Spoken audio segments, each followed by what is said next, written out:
How to download Instagram stories and posts. This is what we are going to talk about today in this video. Make sure to subscribe to the channel, this really helps a lot. So without any further ado, let's move into the video. For this, first of all, you have to download an app known as Repost. You have to go on the app store and write down Repost for Instagram. It is available in both iOS and Androids. Then you have to open this Repost for Instagram app, and then you have to go up above on this Instagram option. It will automatically connect you to your Instagram account. You have to click on this option. It will open your Instagram account.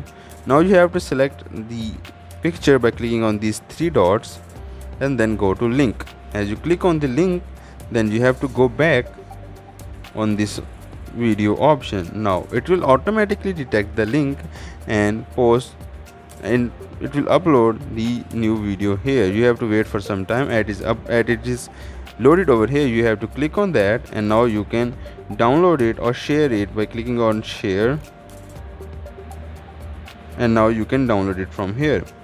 This is all from the video. Make sure to subscribe to the channel. If you have any question, put it down in the comment section, and also don't forget to hit the like button. Thank you.